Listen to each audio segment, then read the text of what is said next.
Welcome to another episode of the Bresh Crew Podcast. Today, your hosts Dylan Grant and Mark Wynn sit down with Josiah Riley, basketball player, and they talk about his playing style, his life, his family, and some of his Jamal Murray stories. So sit down, shut up, and enjoy.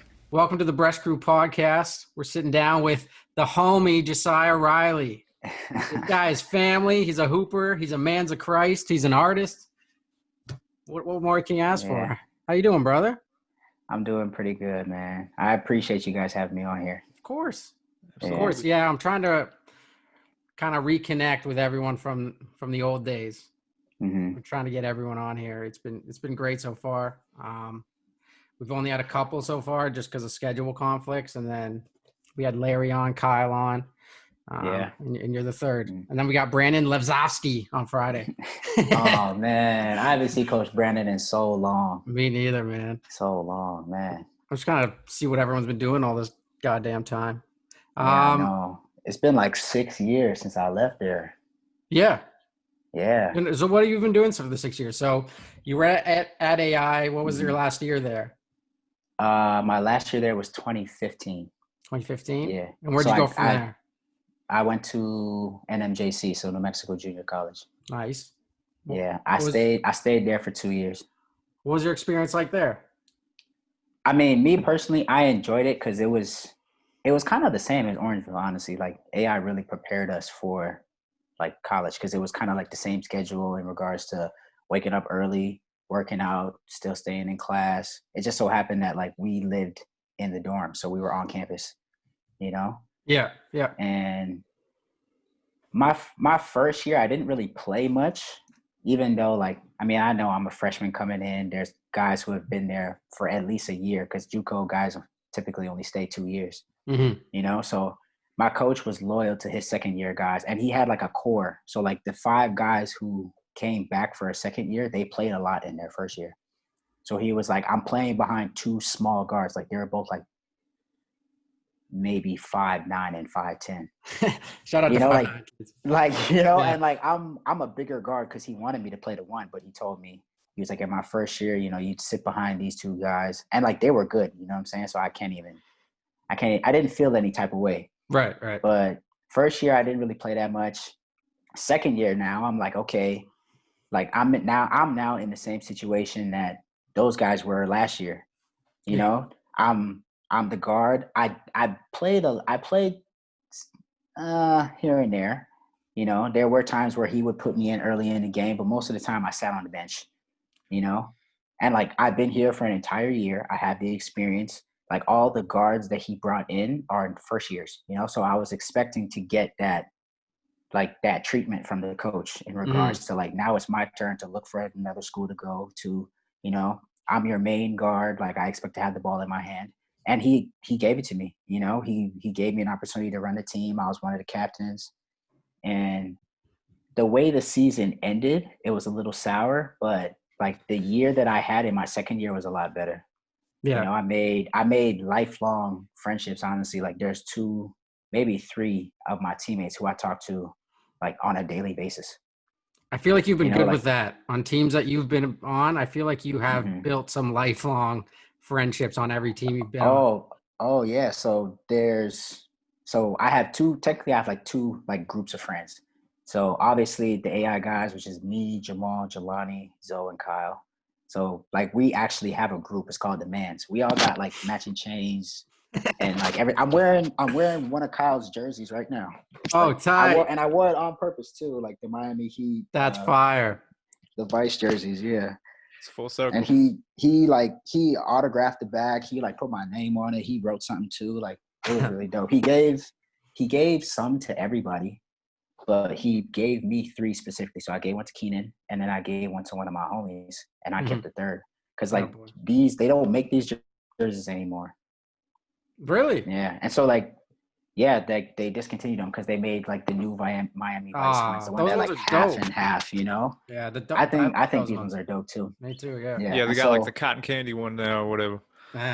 It's all right, but it's kind of dope. Some of the stuff that like just be popping in our group chats, you know, like Kyle's like, yo, they're discontinuing these jerseys. Yo, anybody want one? And he bought like however many like somebody asked for it. That's how much they got. Mhm. You know, so it was pretty cool. But then there's us five, and then my homies from college is me, Cy, Rose. So it'd be like three of us. But I have made lifelong friends through That's college. great. Yeah. What was like the vibe like at New Mexico? Like outside of basketball, like living. It was cool because I mean we could go wherever we wanted, you know, like we could do whatever we wanted. The only problem with that is it was like we were in the middle of the desert. Mm. So like when I like went outside, like just all I have to do is step outside the dorms and I look in one direction, I may see like the campus or whatever, but beyond the campus, it's just field. Jesus And Christ. like you just look, it looks like you're gonna fall off the edge of the earth. Like it just keeps going because there's no like buildings. You know, like the entire town was like one strip. It was kind of like Orangeville, you know? Yeah. Like it might have been just the same size, but it looked different because there's open field in between each city. So like the closest university to us was Texas Tech. It was 2 hours away. Wow. So like we used to drive to Lubbock. We used to drive from Hobbs to Lubbock to go to like parties, you know, just to be around like another school. Yeah. Because other than that, it was just us out there. You're like You know? isolated. Yeah. So you went from isolated in the Arctic in Orangeville to isolated in a goddamn desert. And it was so hot. It was so hot, man. Like when we used to have like punishments, we used to have to run like 3 miles.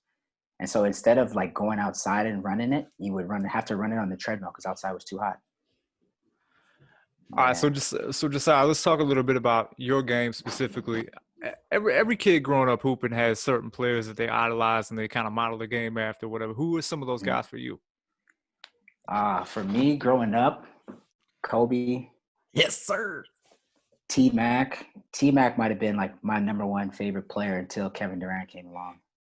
That's tight because those two are so similar too. Like like Kobe and T-Mac can all do the same things really, but T-Mac's a little bit taller. But like I remember Kobe. I read an article and then I watched a video. Kobe actually said that he was like, T-Mac could do everything I could do. He was just 6'9". You know. I wish if I had one player to play with, it was this guy. Because he could do everything I could do, but he was taller. And like I love Kevin Durant. I honestly think he's the best scorer in the NBA, but I mean that's a whole different argument. But you know, so I grew up idolizing those two. Me, Jordan. So like I didn't ever got to watch him play like live. Right. But my dad used to record like the Bulls games on VHS. So as a kid, like I didn't have like all 82 games, or I just had like specific games, the games that he recorded. You know, and I would cycle through and I'd watch them. And it felt like I was like sitting down watching NBA, you know, and I got an opportunity to watch like Jordan play. I watched Larry Bird play. I watched Bernard King play. Shout out Bernard King. He might be one of my favorite players too. So you like crazy scorers. Like you like the best of the best scorers, basically is what it sounds like. Yeah. Honestly, I like guys who have that mentality, you know, like who is on the constant attack, you know. And honestly, at first, as a kid, I didn't like Kobe. And I didn't like Kobe because like the way everybody talked about him, the way they, you know, made him seem in the media. Yeah. And then my dad was a Kobe fan. So I'm like, if he's a Kobe fan, I'm gonna pick somebody else, you know? And then my brother was a LeBron fan. So I don't like LeBron, honestly. I know a lot of people are like, yo, how could you not? I'm not doubting that he's great. Josiah, I'm the exact same as you. You know? Right. I'm on your side. Thank you. He's amazing. I get it. He's fucking unreal. But he's just, I don't love him. He's I don't know. Like, I don't love him. Yeah. Yeah. I was going to say he's not it, but I mean, he is, you know, but I'm not upset that he's in the conversation to be the greatest. You know, I'm not upset about that. But to me, the greatest is Jordan.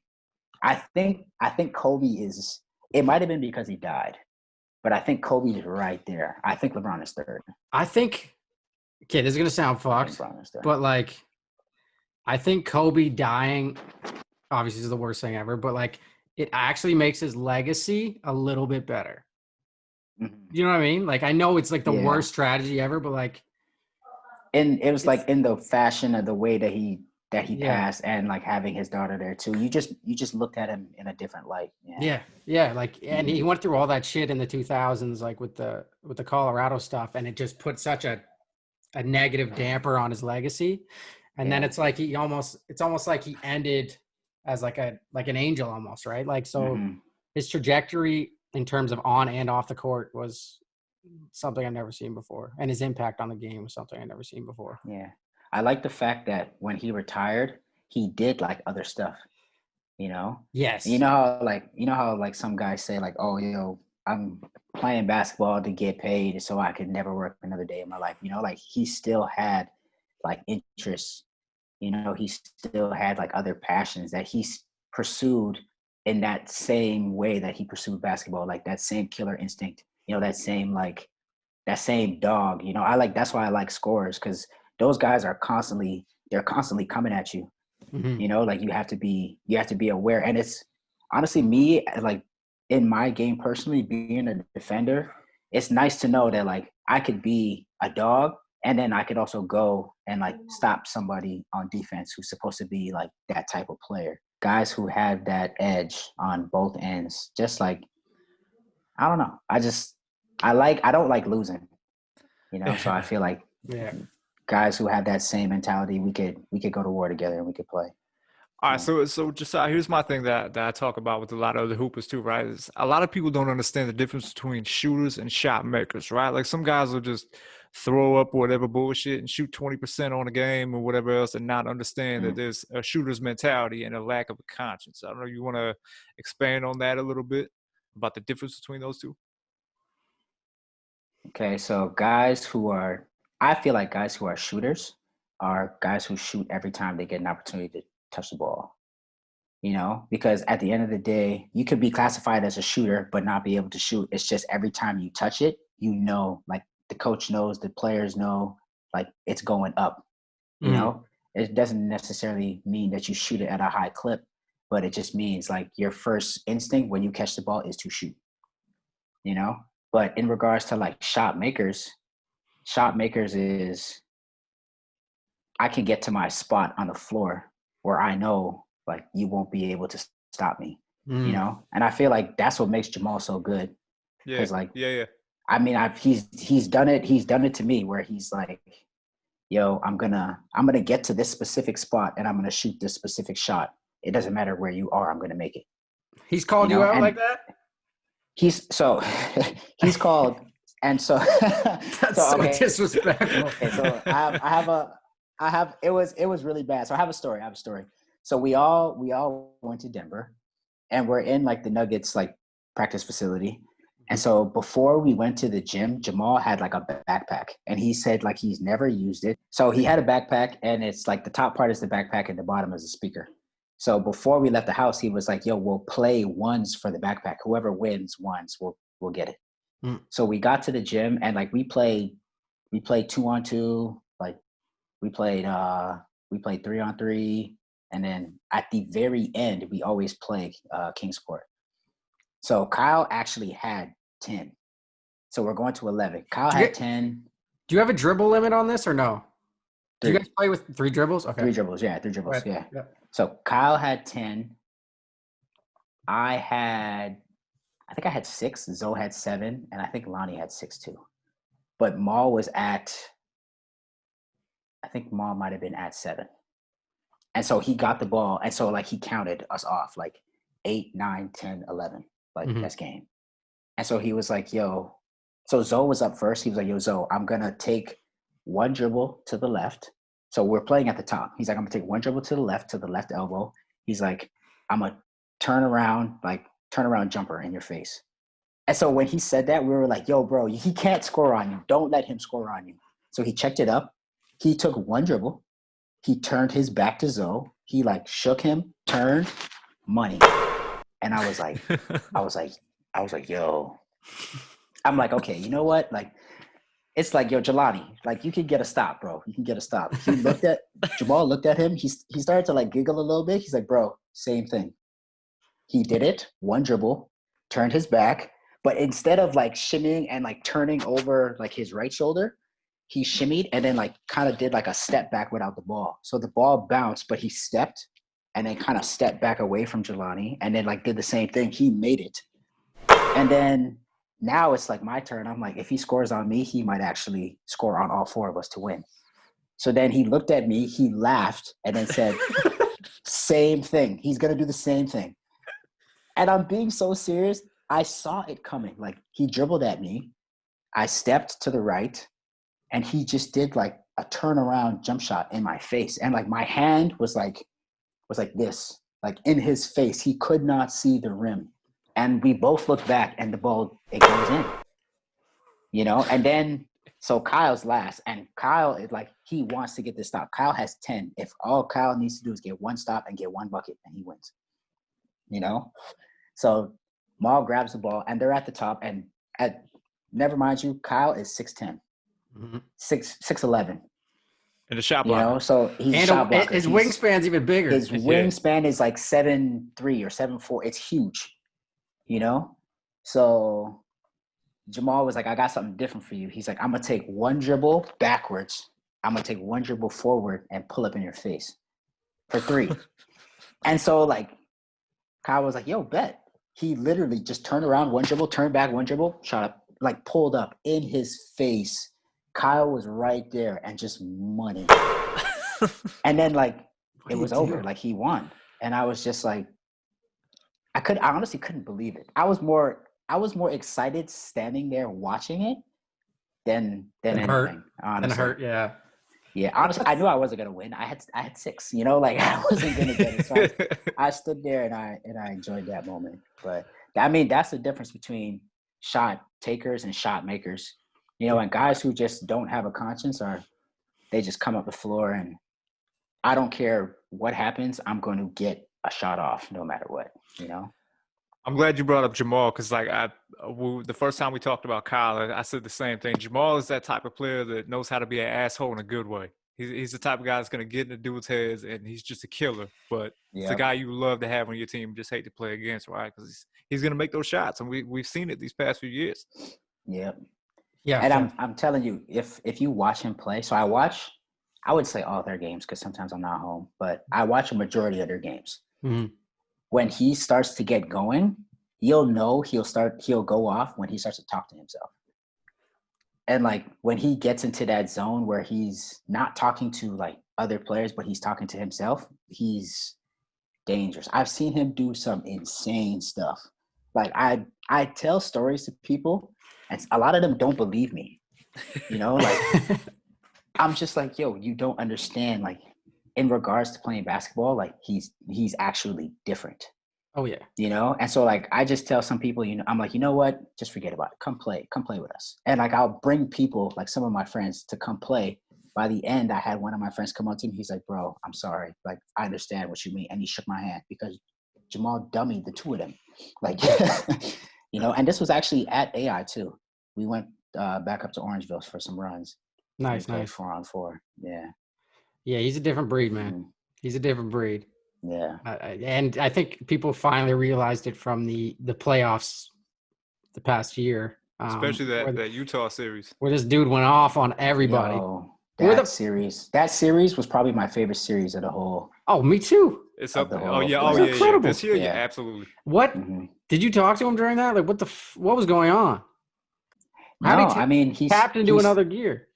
So he said he didn't want to go home.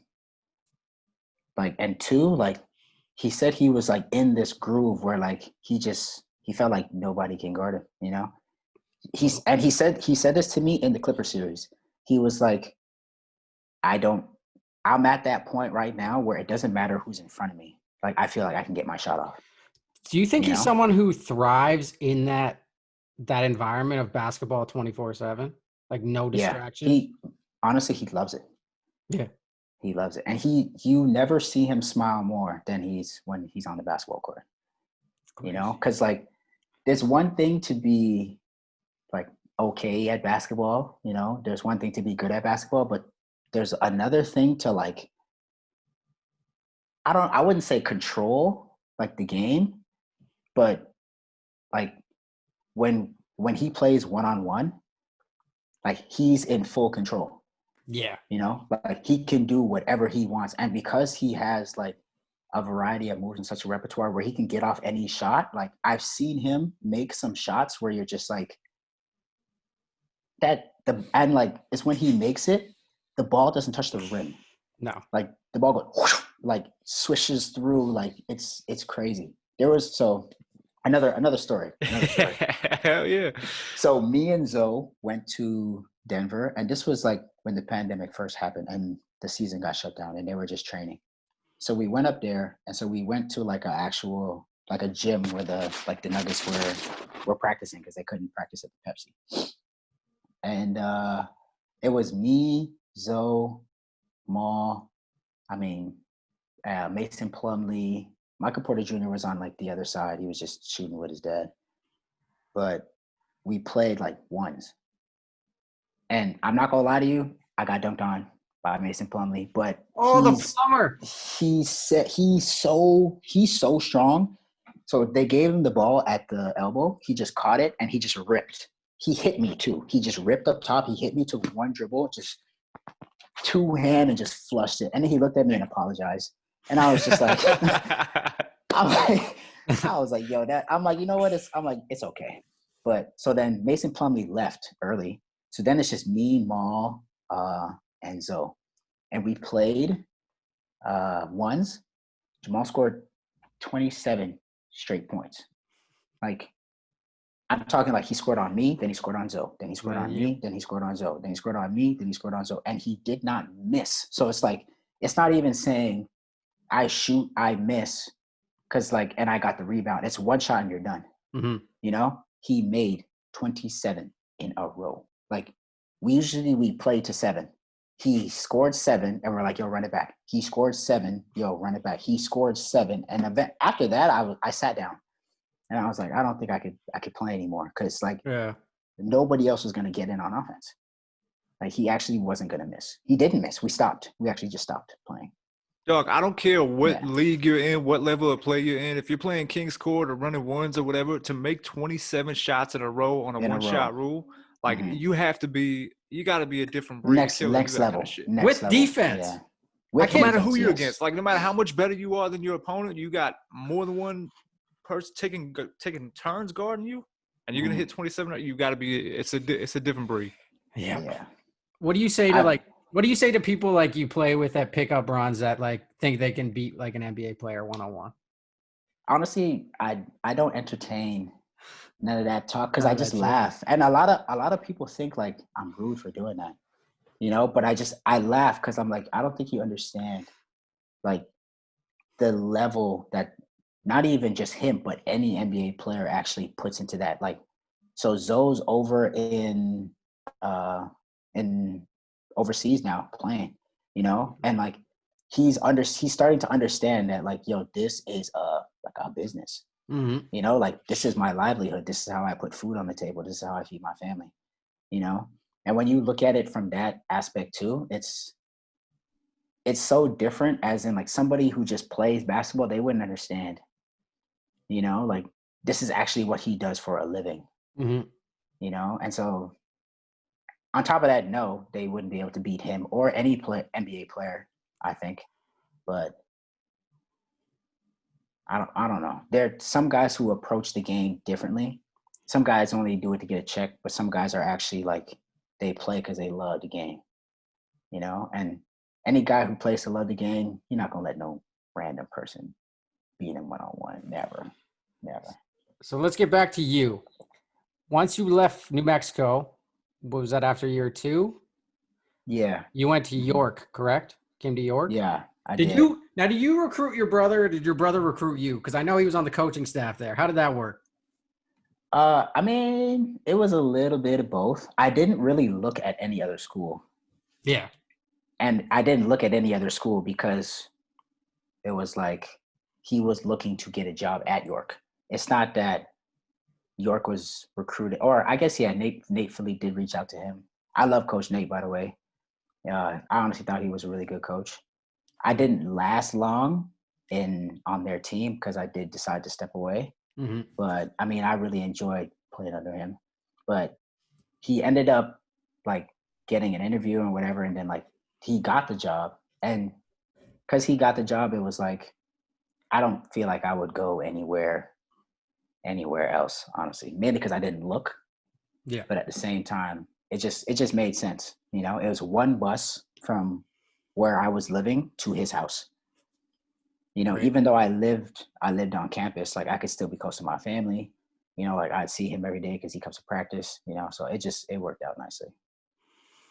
Yeah. Your brother's one of those guys who like you can't. If you're around him, you just can't have a bad time. His Yeah, energy level is man. so high, and he's just such a funny. He's such a funny dude, man. Yeah, he is. He just brings a smile to everyone's face. Now, your dad is someone you mentioned that kind of, I guess, got you into basketball a little bit. Mhm. And I only met him a handful of times. But you look so much like him.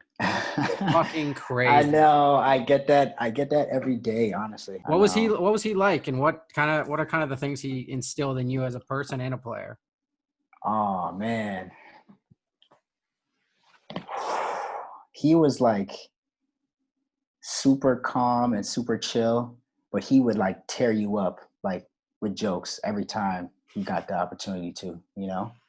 And like a lot of the times he would tell you like it is, you know, and it might come off a little rude, but he would say it in a way where like you couldn't necessarily be upset, you know, because he's telling you the truth.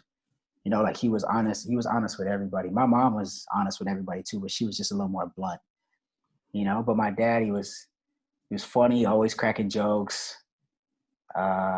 He had this thing where he just like he loved to bother people, you know, but in a good way. To like that's how he showed and like expressed his love to others. But other than that, like he was cool, like being by himself. You know, he knew how to entertain himself in regards to like always having a good time. Mm. You know, and growing up, he showed me and my brother like what hard work was, because we had, I had 3 other siblings. You know, so there was 4 of us, and my mom was going to work, yeah, but my dad was, you know, working hard to, you know, to protect and feed his family. You know, so he showed us that. In regards to playing basketball, he used to work at Nike, so we used to be dressed up in all the flyest Y'all gear.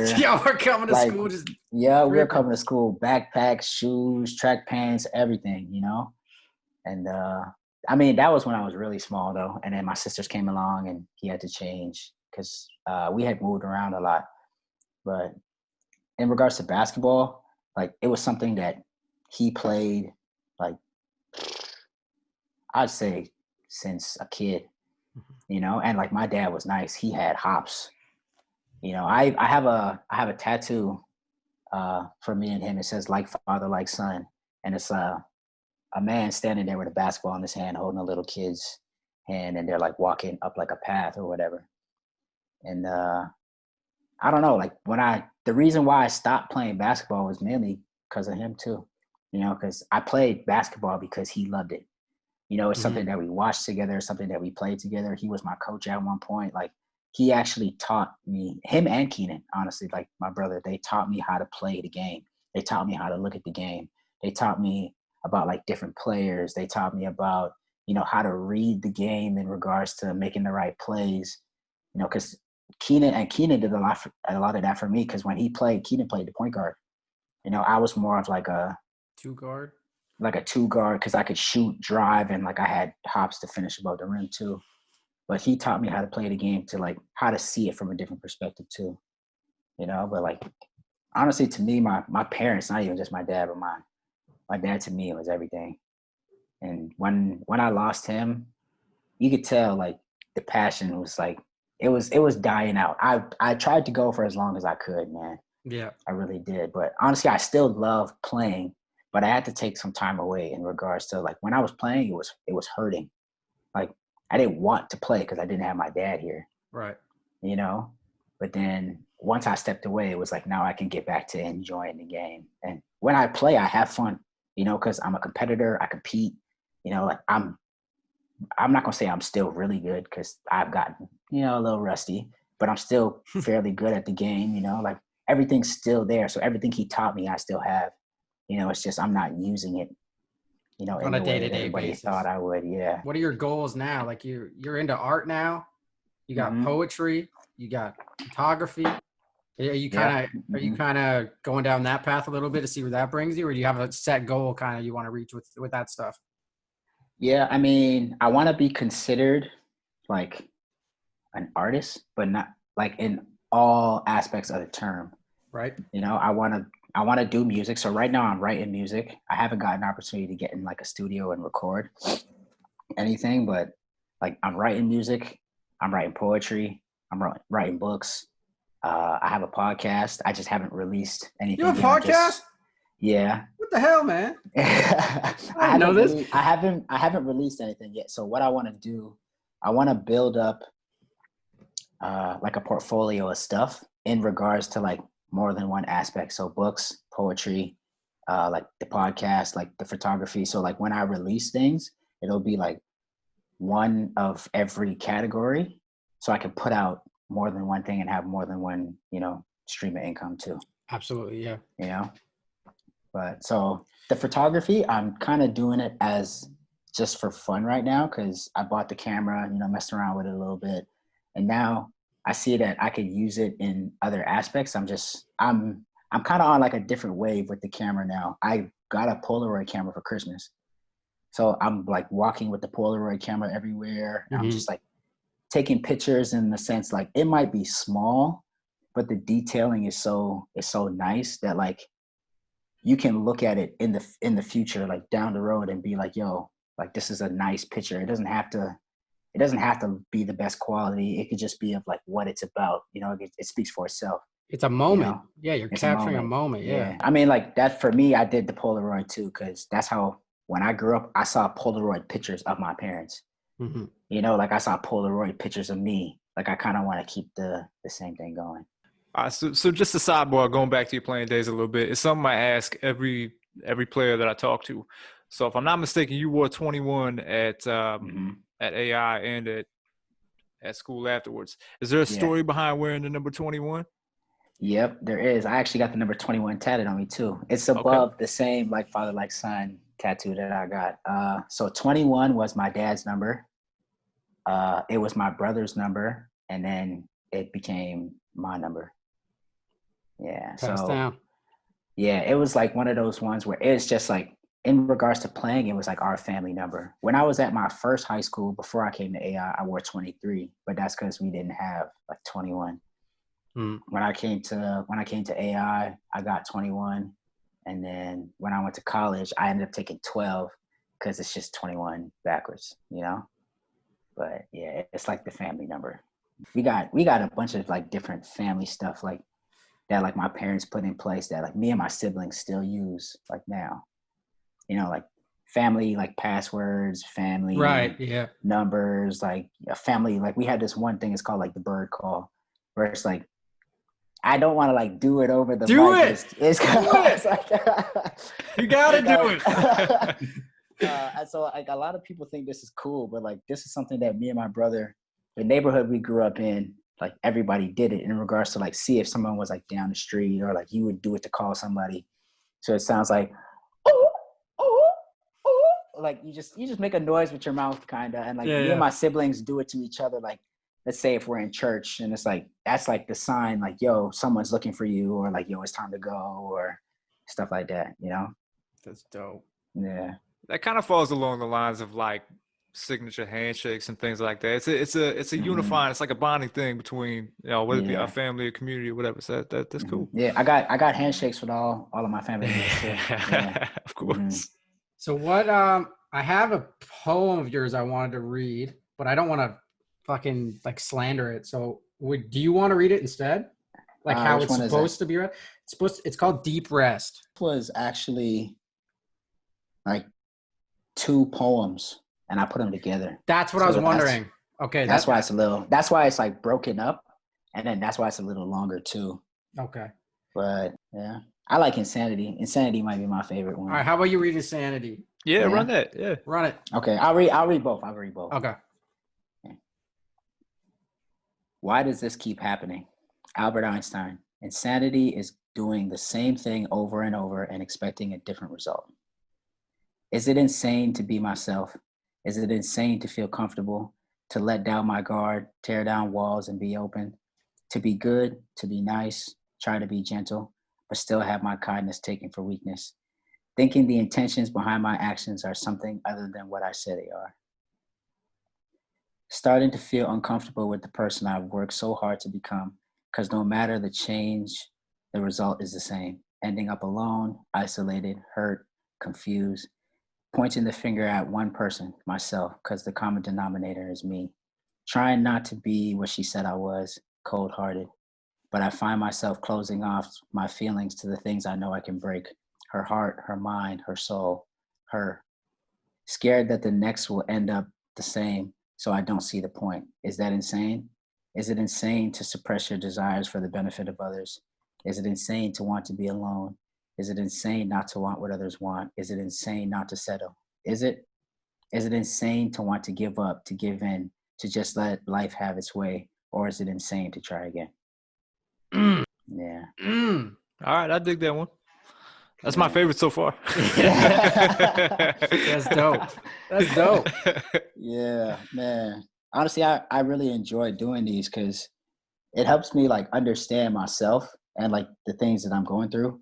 And it also just, it's like a creative way to like express it. Because once I get it out, like I feel Feels like better, it can right? help other people too. And and I feel better. Yeah. Yeah. But I'll read the I'm the same way. I'll read the deep rest one for you too. Yeah. You can't aspire to be something you already are. I am a man, a son, a brother, an uncle, a friend, and a child of God. What do you aspire to be? I need to give up, but not on life, but on this lifestyle, letting the world teach me. So used to seeing trauma that I find myself waiting for something bad to happen again, in order for life to teach me something. You can't aspire to be someone you already are. I am a role model, a speaker, a writer, because beautiful things don't need attention. They are beautiful because they are simple. I see your beauty without hesitation, without question, without doubt, in all its simplicity. God will restore me. Restoration for my soul, my heart, my mind, my body. He will restore my joy, to make me new, to repay, to bring me to a beautifully finished state. Trust the God of restoration in the middle of devastation. But restoration doesn't always mean reconciliation. What do you want him to restore in your life? Problems, renovation, restoration. The never-ending cycle that perpetuates growth, that helps us push past our insecurities, our fears, the opinions of others. He will restore, but will you receive the great restoration? Josiah Riley. J.R. Writer. That's dope, bro. Here's my thing when it comes to any kind of writing, right? Like you made a point earlier about how you kind of learn things about yourself. It's funny that when you're writing about something about your own experiences, whether it's a song or a poem or just any kind of piece, for lack of a better term, it's weird that you can open up your own eyes to thoughts about yourself. Like you almost learn about yourself while you're writing it. So I just thought it was interesting that you kind of helped me realize that. And so anybody can say that they're a writer or a poet or whatever the case is, but when you write something, you're actually getting somebody to think like you did just now. It makes you relatable because your writing makes you think about your own experiences, and it gives you perspective as well as a better understanding of your own experience at the same time. So it's interesting. That was dope. Appreciate it. Super Appreciate dope, it, man. Yeah, super relatable. Both those poems, there's something everyone can relate to in one of them. So salute you for having the guts to say it on here on the Bresh Crew podcast. Honestly, it took me guts to post them, man. Yeah, because man. How was that? How scary is it? Like before you do something like that, and then once it's out, you're like, "Oh, that wasn't that bad." Like, isn't that weird feeling? I mean, it is a weird feeling, especially because like I don't really like social media. I hate it. We both hate it. Like I hate it. I hate it because it gives everybody an opportunity to just say whatever they feel or say whatever they like.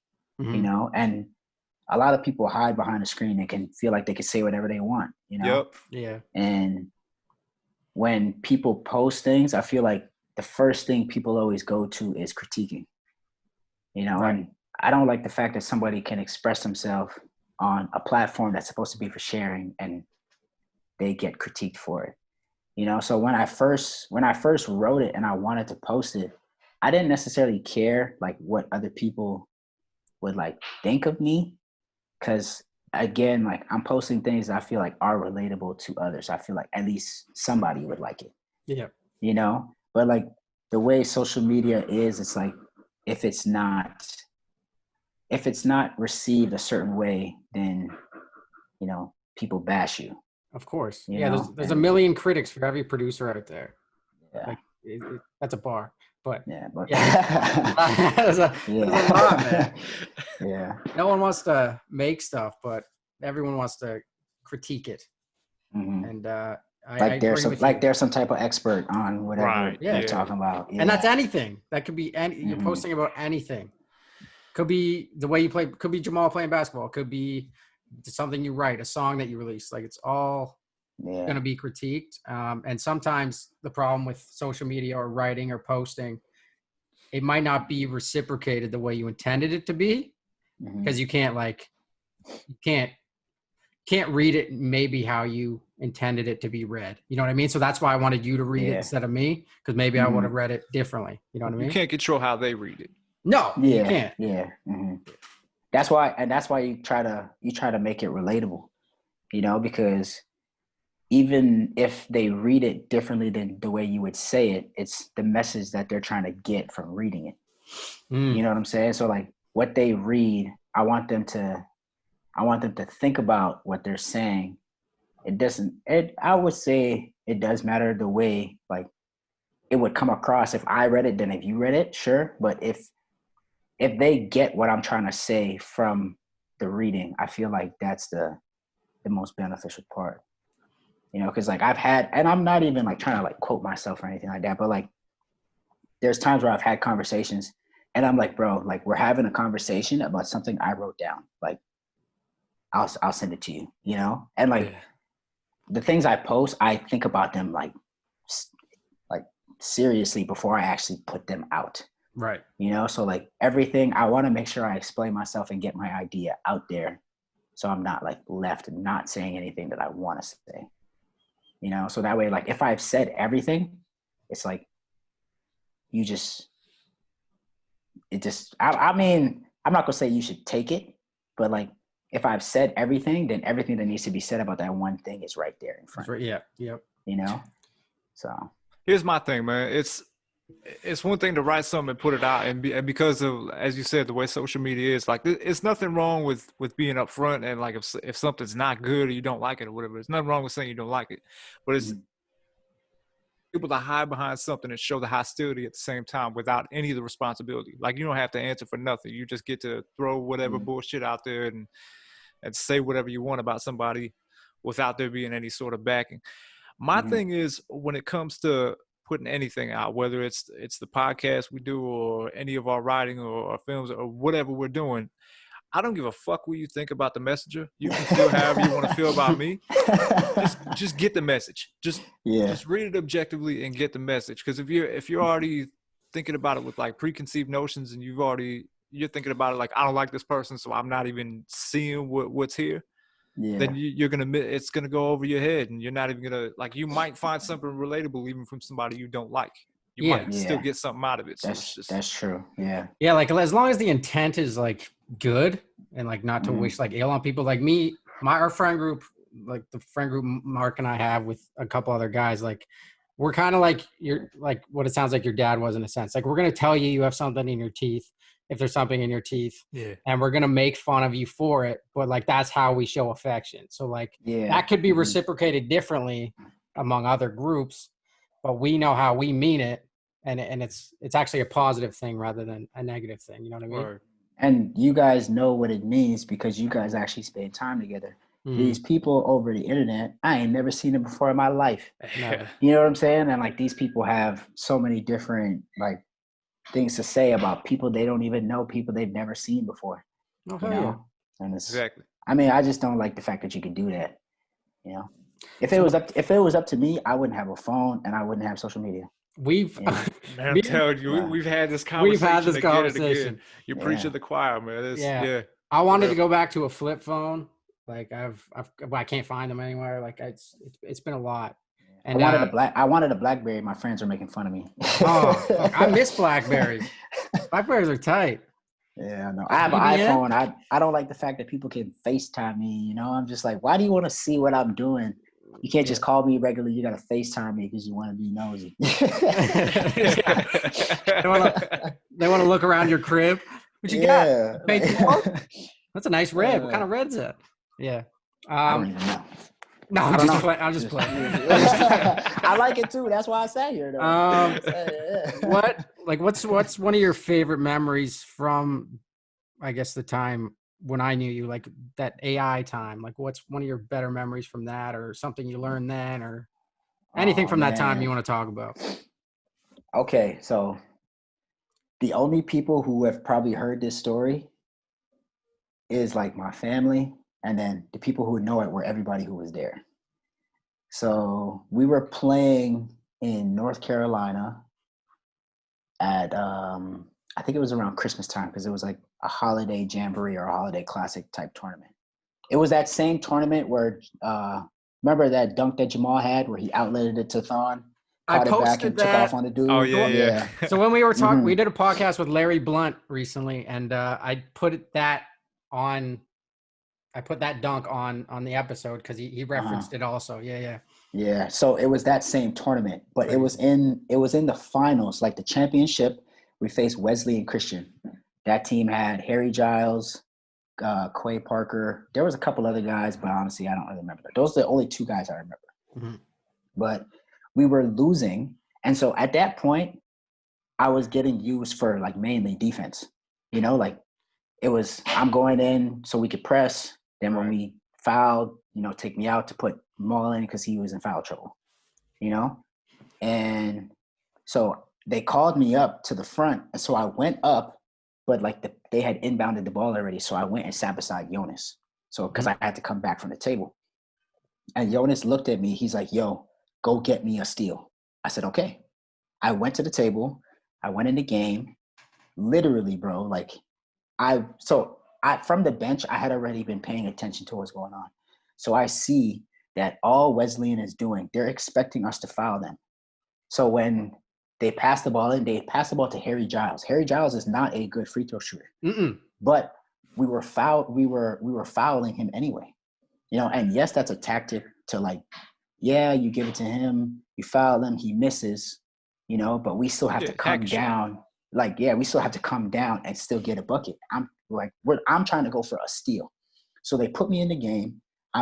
They pass the ball to Harry Giles. Cause I'm in the middle, I like slide over to the right sideline, right, pretty much right in front of our bench. And literally, I read the play like the guy was coming towards the middle, so I cheated over. Harry Giles threw the ball because he didn't want it. They kept giving him the ball. We kept fouling, and he kept missing. So he's like, I don't want this smoke. He threw the ball to give it to his teammate, but we fouled him. And literally, the ball is in the air. They blew the whistle, and all I did, I took one step over, and I caught the ball. And I was just like, come on. So they went down, they shot, but they took me out. And so I went over to Jonas, and I'm like, yo, you just told me to go get you a steal. I stole the ball, technically, yeah. But like, why? Like, you guys fouled him. Like, why does he keep fouling him? Like, there's no need for us to foul. We lost the game by 3 points. At that point, it was definitely like a 4, maybe a 3-point game.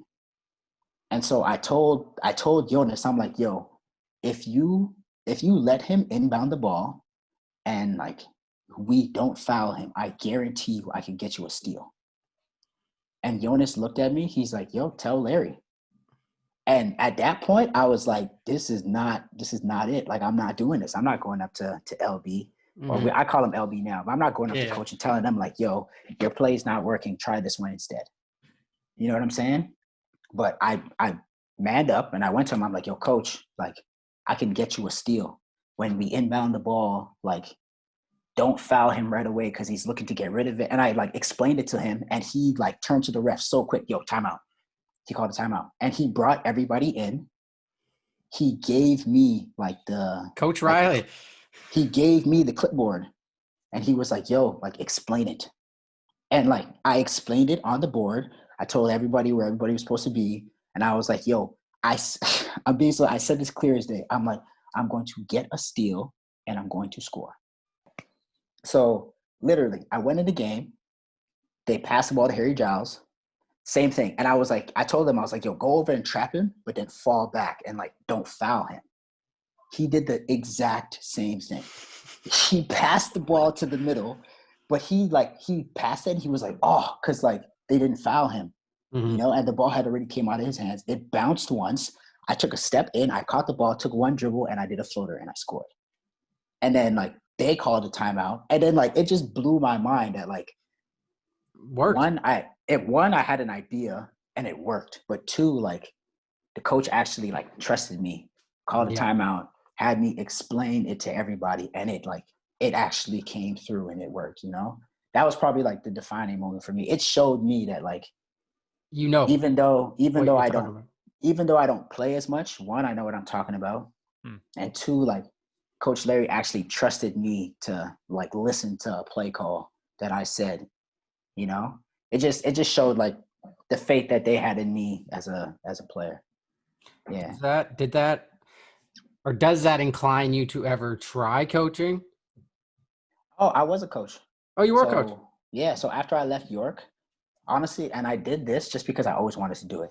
So I left. So when I stopped playing basketball in that November or beginning of December, that same like December, I went, to an elementary school in my neighborhood, like with one of my friends, and he was like volunteering on the basketball team.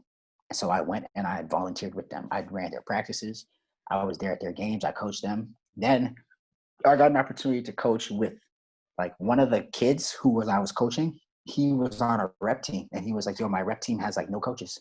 I went there and I ended up, it took a year, but I coached with them for 1 year or 2 years. Sorry. My first year, I just did like one team. My second year, I was the head of like the high school like division. So like all the high school teams for my specific region. For specific region, I was like the head. But I only did that for like a year and a half. And then that was when I moved out here. So I couldn't do that anymore. But definitely when I moved back to the city, I'm picking back up coaching. You've played on some teams, CIA Bounce, AI, York, New Mexico. What's the best team you've played on? Oh, Orangeville. Orangeville? For sure. Honestly, when I played on Bounce, I played with Jamal. I played with Dylan Brooks, who's on Memphis. Mm-hmm. Was that Ennis on that team? No, too old. He was 2 years older, I think, maybe. Because I know Wiggs was, so Tyler was 2 years older. He was older. He was on the team with Wiggs and them. I played with this guy, Monte Gil Caesar. We call him Techie. That guy was probably one of the best basketball players I've ever seen play. And I don't even think he plays basketball anymore. Yeah, he ended up going to Missouri or Mizzou, and then he transferred, went to San Diego State. And I think he's still out there in California. Yeah. Who else was on that team? Elijah Long, playing in Greece right now, is on that team. So what's Jalen Poyser saying these days? I don't know. I haven't talked to him in a while. But last I heard, he was in Slovenia, but I don't think he liked it. So I think he came back. I think he might be still here, getting ready to go back over there though. So when do you plan on moving back to the GTA? So Lonnie came back from school, so he's finally done. So soon, as soon as this whole COVID thing, settles down, at least. Yeah. Shit. I mean, we're coming up on the 1 year anniversary. It was supposed to be like a 2 or 3 week lockdown, so it's tough to say, right? Yeah, I know what you mean. Yeah, that shit. It is tough to say, but Hopefully I'm sooner rather cool. than later, man. Yeah, I'm cooling out here in St. Catharines anyway, so it ain't that bad out here. I'm glad you enjoy it. I mean, I'm a simple guy. I don't need much. You know what I'm saying? I got everything in my room. I go to work. I come back home. I chill. You know, I'm just in my own space. Right on. What? So what's your podcast called? Or what's it gonna be called? Or are you keeping it a secret for now? Oh, it's called Made for a Calling. Ooh, Made for a call. I like it. Mhm. So I'm gonna talk about like, I can't say everything, but I'm gonna talk about a lot of different topics, and I want to talk about like serious topics too. Yeah. You know, like there's basketball topics in there, you know, but a lot of topics I want to have is more like serious conversation. We definitely gonna talk about like relationships. That might be like the main focus, honestly. 'Cause Yeah. that's one thing, one that I struggle with, you know, one that some of my homies struggle with. Like I would say almost all, you know, and like we talk about it so much, we might as well put our thoughts Of into a course. podcast. You know what I'm saying? Yeah. 'Cause it's not like we're giving each other bad advice or talking bad about women. It's just we're actually having good conversation in regards to like how to make ourselves better in regards to, you know, the one aspect of or the different aspects in relationships. You You're know, right. and they're mainly relationships with females because Yeah. our relationships with our homies is the relationships with our homies, you know? Yeah. So Yeah. If you need a vet, I'm a vet when it comes to that shit. I got you. I did a got dime. I did a dime, you. and yeah, I got I'm all most of the way sorts. through my dime right now, so I mean, you know. Yeah, I got all sorts of insights. That's good. That's good. So where can people find you at right now? Even though we all hate social media. If you know where to find me, just yesterday, one of my homies called me, but he called my work my work number because I wasn't answering my cell phone. Yo, can Josiah come out? Oh man, and it was crazy because one of my managers came up to me. He's like, "Yeah, we got a call for you online too." I said, "What?" Wait, what? I went over. I said, "Hello." He's like, "Yo." I'm like, "Bro, what's good?" He's like, "Bro, where you been at, man?" I'm like, "Oh, my bad, bro." Like, I disappear sometimes, you know, and that's one thing I do need to work on. It's because, like, I mean, everybody thinks like if you're not on social media or if you don't reply to your phone, like something's wrong. Yeah. You know, but like I do that all the time, but yet I do forget like to check in sometimes. Sometimes I don't even check my phone. You know, like that's what happened with me the other day. Like I was out with my grandmother, like driving her around doing some errands, and then like it just like hit me. I went on Instagram and I saw it, and I was like, oh shit, like it's like 7:15. I'm like, I don't even know where the time went for real. It's a say. I'd be a hypocrite if I got mad at you for that, man. Yeah. I'm terrible at replying to people. I see it too. Like I'll see the messages. It's not like I don't. I know. I'm either like I'm editing something, I'm writing something, and I'll get to it later, and then I forget. I'm not. Yeah, there are times where like I'll swipe down and like read it too, and I'll just read the whole thing. I'm like, all right, I'll remember to reply to that. You know, right now I'm doing something else. You know, exactly. I give Dylan shit for that more than anybody, but I'm pretty notorious for that too. I'll give people the I think it's like treatment. I can't help it. I blame it on like a creative mind thing. If you have like a creative mind, you can compartmentalize stuff and you can deal with stuff at certain times. But when I'm like creating something, I gotta be all in on that, or it's gonna be like shitty. Yeah. You know what I mean? Well, it was fucking dope catching up with you, man. I appreciate it. We got to do it again. For real. We got to do it again in person, hopefully, when all this stuff's done. You know what I wanted to do? Since you guys, I think you guys, the five of you guys are so close, and I think it would be a good pod is if we got all five of you, Jelani, all five of y'all on the same in person, and y'all would just, that'd be dope. I think it would be great because you guys have such a good rapport and such a good like vibe with each other. You know what I mean? Like I've seen it firsthand. It would just be jokes and all sorts of stuff. And honestly, we get along so great. It's actually kind of, I'm not gonna say weird, but it's kind of weird because like, bro, we never fight. That's crazy. Like amongst ourselves, like I can't remember the last time like two of us got into an argument. Like that's great. Like but it would be dope though. Honestly, the most memorable part of the show would be Zoe. Oh yeah, When was the last time you talked to him? it's a long time, man. I'll get your number off him. I'll get your number off him for sure, just for this. Okay. But yeah, I forgot about Zoe. Like he's he larger than life. He is hilarious. He will have you like. He will run the podcast. Like he won't talk. he will ask you questions. He will make you laugh, bro. Like he's so funny. He's so funny, man. We'll make that happen. Once this COVID shit gets under control, we can start doing this thing safely again, man. We'll make it happen. We'll get everybody together.